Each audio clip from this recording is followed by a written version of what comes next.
우리에게 생명을 주시려고 우리에게 일방적으로 찾아오신 예수님, 그 예수님의 모습이 겸손인데, 또 다르게 표현한다면 하나님이 나를 사용하실 때에 그대로 내가 그 모습에, 행동에, 말씀에 순종합니다. 이게 또 겸손이에요.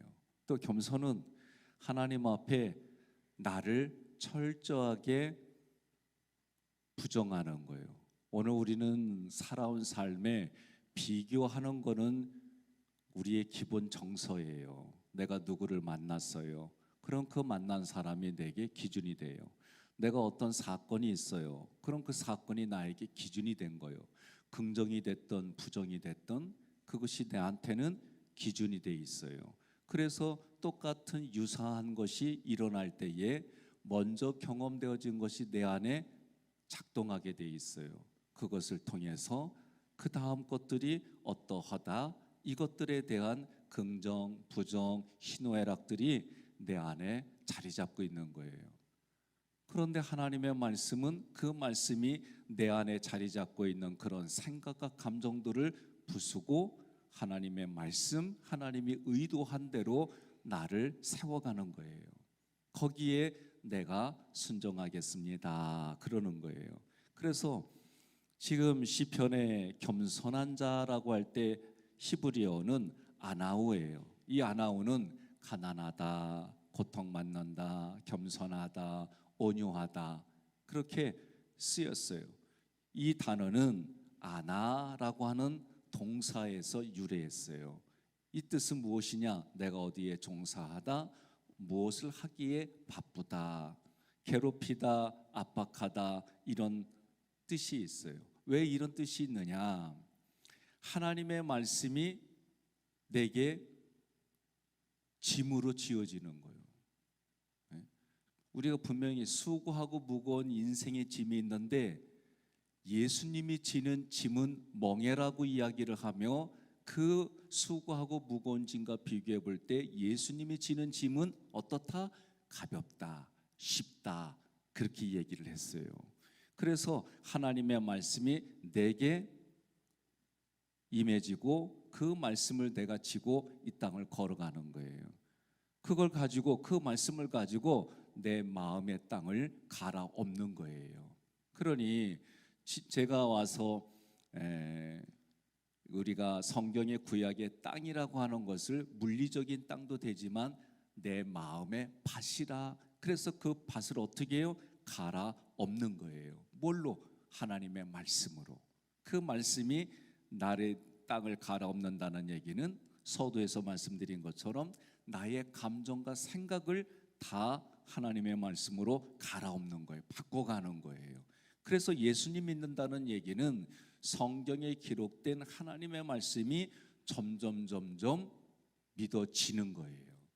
그 모습이 하나님에 의해서 아니 나는 이렇게 살고 싶어, 나는 저렇게 살고 싶어, 마치 어린아이가 엄마 저리로 가, 그래서 그 아이하고 이렇게 손잡고 가면 엄마가 의도하는 대로 가지만 그렇게 갈 때 어떻게 해요? 그 손을 붙들고 가잖아요. 우리가 요새 개가 반려견이라서 그 집의 식구래. 근데 이 개를 훈련시킬 때 어떻게 해요? 주인이 그 훈련을 안 시키면 자기 멋대로 커요. 그런데 그 개를 훈련시킬 때 보면 줄을 꽉 짚고 나보다도 앞에 가지 않게 해요. 훈련시킬 때 보면 너 내 말에 길들여줘야 돼. 그럴 때 보면 이 목줄을 꽉 잡고 내 바로 옆에서 앞에 못 나가게. 어쨌든 이런 훈련하는 것처럼 시편에도 내가 발을 헛디뎌서 넘어지지 아니함은 하나님의 오른손이 나를 붙잡아 주심이라. 그런데 하나님의 손을 붙잡은 내가 어떻게 해요? 하나님과 동행하기 전까지는, 하나님의 임재를 경험하고 동행하기 전까지는 여전히 내가 먼저 살아온 경험이 우선해요. 그래서 우선하기 때문에 나는 이러고 싶어, 나는 저러고 싶어, 막 이런 마음이 있어요. 그때 이 아나운은 하나님에 의해서 내가 짓눌림을 받다, 그래서 내가 고통을 받다, 압제를 받다, 그런 뜻이 있는 거예요. 이것이 어떤 이에게는 복종하다, 그렇게 보이는 거예요. 그러면 겸손은 한마디로 말해서 나를 부정하는 거다. 내가 살아온 경험, 내가 살아온 가치, 내가 지금까지 누리고 있는 힘, 내가 그동안 가지고 있는 물질, 이런 것이 하나님 앞에 아무것도 아닙니다. 이것은 하나님이 나에게 주신 거지, 나는 이거를 가지고 하나님 앞에 내 것입니다, 내 힘입니다, 내가 의지로 했습니다, 이거 아니라는 거예요. 동의하시면 아멘 하시기 바랍니다. 그래서 나의 생각보다 하나님의 생각은 한 수 위가 아니에요. 상상할 수 없는 그 생각을 가지고 있는 거예요. 우리가 지금 내가 겪고 있는 것이 다라고 생각해요. 아니에요. 여러분과 저는 마지막 종착역은 하나님의 나라예요. 그 나라에는 영원육이 부활해서 하나님과 우리가 영원토록 하나님 보좌 우편에 앉아있는 그 나라가 우리에게는 실제인데, 그 나라 가기 전에 너희는 여기서 왕같은 제사장으로 살다가 와라. 그 왕같은 제사장으로 사는 모습이 그렇게 유지되고 관리되어지고 그것을 깨닫게 해주시는 하나님의 은혜가 내게 깨달아지도록 주의 종들을 통해 성경을 연구하고 그 연구한 것이 세상의 학문의 수준이 아니라 하나님이 원하는 의도의 수준으로 우리를 이끌어가게 해주시는 거예요. 그래서 그것이 깨달아지고 알아지고 여러분들보다도 우리보다도 먼저 겪으신 하나님에 의해서 그 모든 것들이 우리에게 믿음을 통해 하나하나 알아지고 보여지고 들려지고 체험시켜 주시는 거예요.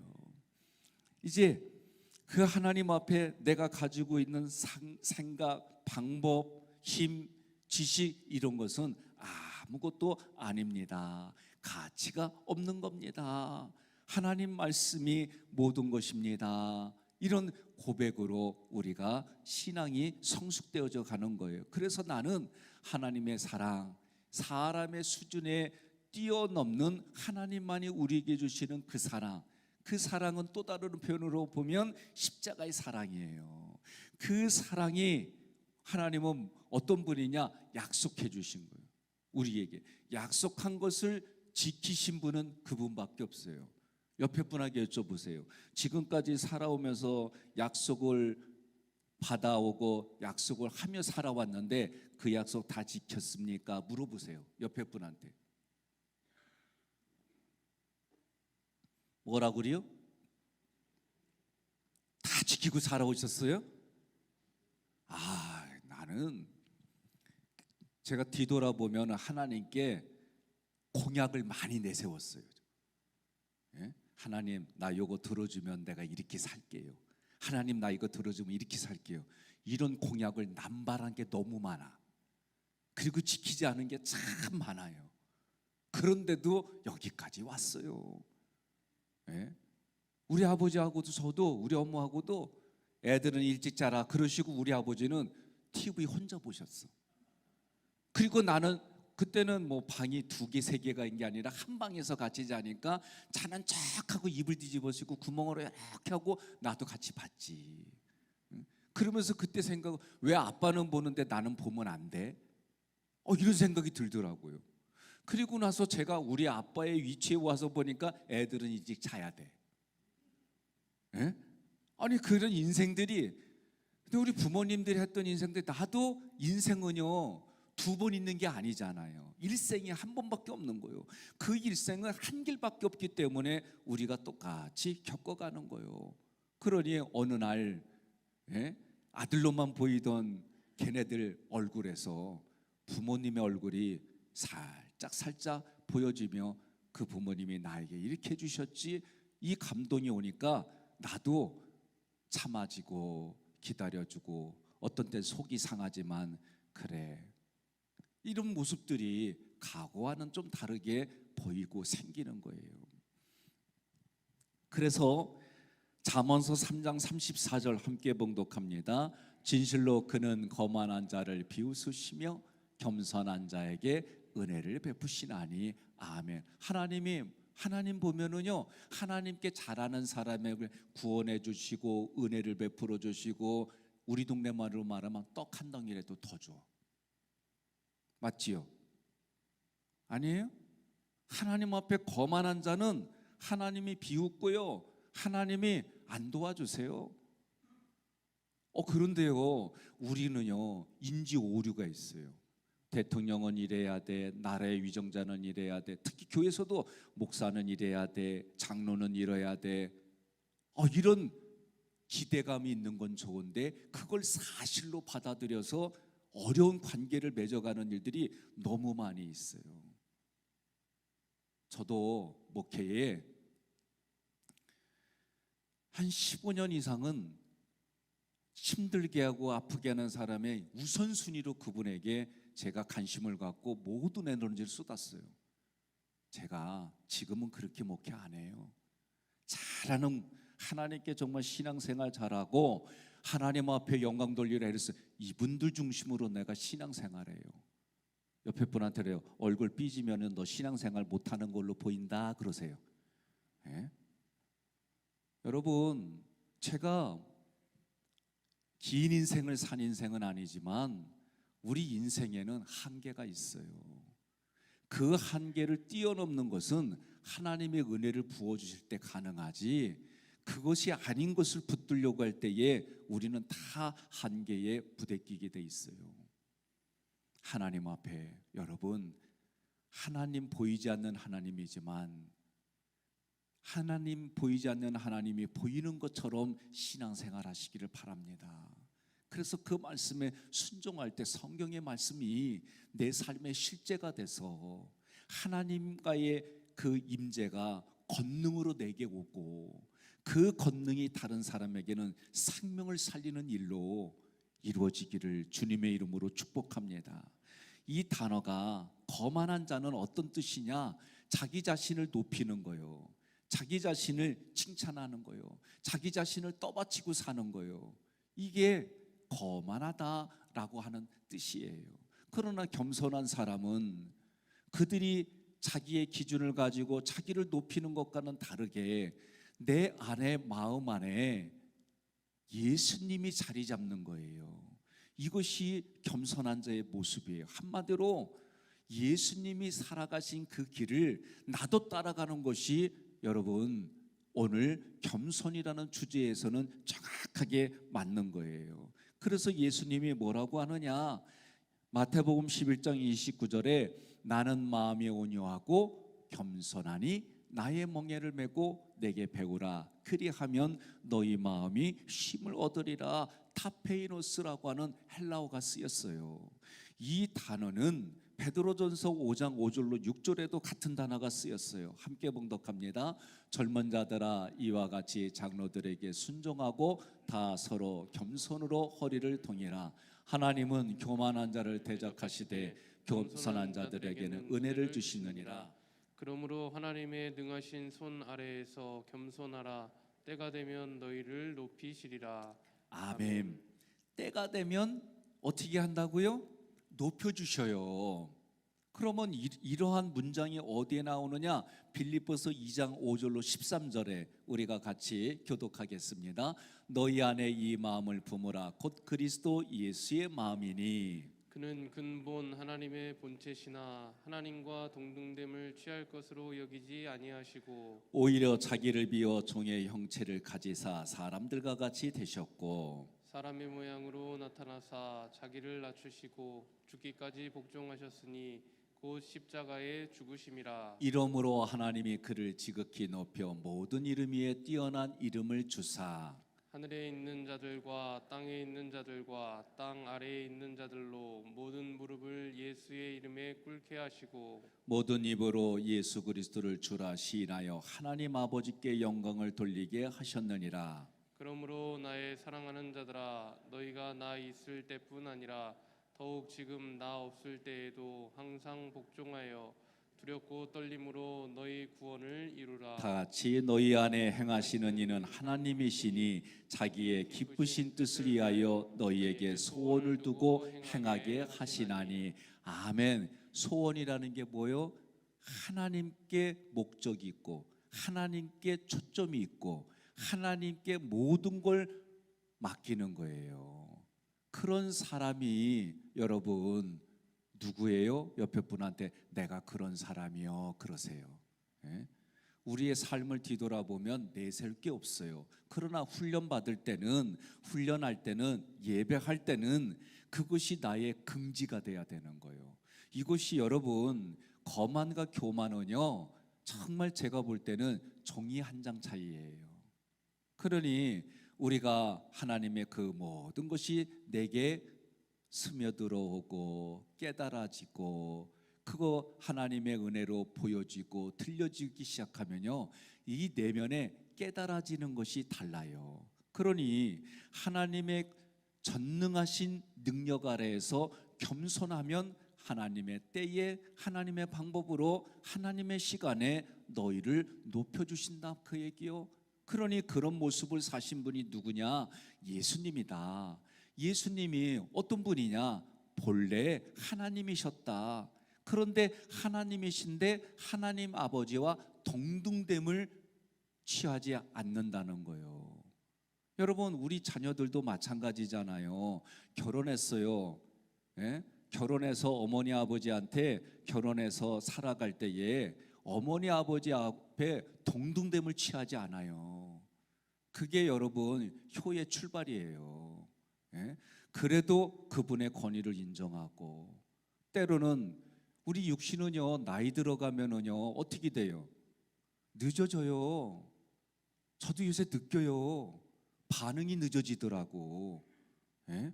반응이 늦어져요. 그리고 활동을 많이 안 움직이면요 식사한 것이 소화가 덜 돼 이제 아직 못 느끼지? 이거 느끼면 문제 있어. 30대의 목사님들이 나도 내가 그 전에 이런저런 얘기하는 것들이 전혀 기뚱으로 들렸었어요. 왜 내 현장이 안 그러니까. 사람은 그럴 수밖에 없어요. 지적으로는 알아도 내 육신이 내 마음이 그러지 않으면 그게 안 들어오게 돼 있어요.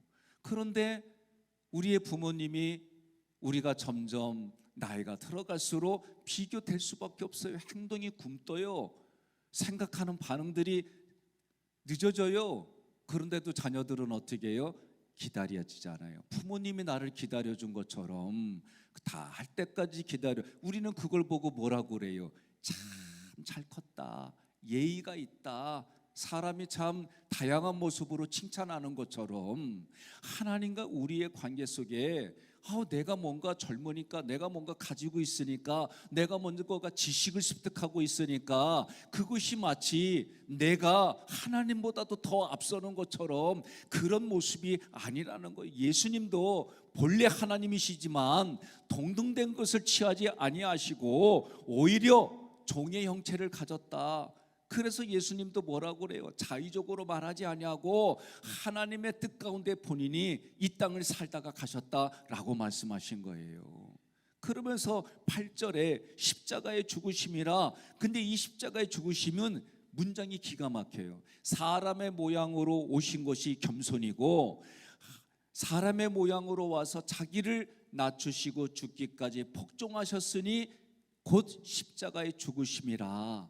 그러니 십자가에 죽으신다는 얘기는 다른 말로 보면은 그게 겸손의 모습이고 십자가에 죽으셔서 뭐 하셨느냐? 우리에게 생명을 나눠주신 거예요. 그러니 여러분과 저는 생명을 나눠주는 게 뭐냐? 십자가 지는 거구나. 자기 십자가를 지고 예수님을 따라가는 길이 누군가에게는 생명을 주는 길이구나. 누군가에게는 생명을 흘려보내는 거구나. 옆에 분에게 여쭤보세요. 십자가 질게 안 질게요? 뭐라고 그래요? 십자가 지는 거예요. 그런데 우리는 이 십자가를 뭘로만 봐요? 고통으로만 보는 거예요. 고통으로. 제가요 요번에 목이 아파 보니까 밥 먹는 게 너무 힘들어. 진짜로. 그래서 제가 무슨 생각을 가졌느냐? 아플 때마다 살기에 먹자. 빨리 낫기에 먹자. 그래야 내가 목회한다. 목회하려고 결국은 목회하려고 먹는 거예요. 예? 근데 앞부분에 살기 위해서 먹자. 그러면 개돼지하고 뭔 차이가 있어요? 살려고 먹는 거니까. 먹으려고 사는 거요? 우리에게 목적이 있어요. 하나님의 영광을 위하여. 예? 구약의 중요한 문장 구절 중에 하나가 뭐요? 하나님의 영광을 위하여. 앉으나 서나 예수님 생각, 이 모든 것들이 우리에게 그렇게 하나님이 만들어가 주시는 거예요. 그래서 자기를 사람의 모양으로 오신 것 자체가 하나님의 수준에서 인생으로 내려오신 거예요. 이게 겸손이다. 그리고 자기를 낮추고 하나님 앞에 죽으러 오셨단 말이에요. 십자가에 여기에 죽기까지 복종하셨단 말이에요. 그러니 우리도 예수님이 하신 그 길을 걸어가면 하나님의 때에 하나님의 방법에 하나님의 시간으로 우리를 어떻게 해주신다? 높여주신다. 우리를 어떻게 해주신다? 도와주신다. 우리를 어떻게 해주신다? 하나님이 원하는 상태로 만들어주신다. 이것이 우리에게는 뭐다? 한마디로 복이다 라고 하는 거예요. 그렇게 했더니 9절부터 어떻게 해요? 모든 이름들을 예수님의 무릎 아래 꿇게 하시고 예수 그리스도를 주인님입니다. 이렇게 고백하는 사람들마다 하나님을 아버지로 부르게 하는 그런 자격을 우리에게 부어주셨다. 그러니 이 자격이 얼마나 대단한 거예요. 하나님이 영광 받는 그 영광이 우리도 영광을 받는 자리에 있게 되는 거예요. 이 일들이 어디서부터 시작하느냐? 겸손에서부터 시작한다. 나의 교만을 쳐봤더니 나에게 그런 겸손이, 그래서 종이 한 장 차이 뒤집어 보면은 달라지잖아요. 우리가 살아가면서 모든 매사의 만물들을 보게 되면 하나님과의 관계 속에서 해석이 그냥 자동적으로 되어지는 수준이 믿음의 깊은 수준이다라고 성경이 말하는 거예요. 여러분들, 우리 부모님, 어머님들은 믿음이 대단해요. 왜? 신기해요. 마른 김치도, 김장김치도 뒤집기만 하면은 김장김치 지금 한 것처럼 싹 변해. 맞지요? 그런 능력의 손이 어디 있어? 오늘 우리가 무엇을 겪더라도 하나님과의 관계 속에서 바라보고 해석하고 적용하는 그 삶이 복 있는 삶인 줄로 믿습니다. 그 복의 삶의 출발점이 겸손임을 믿습니다.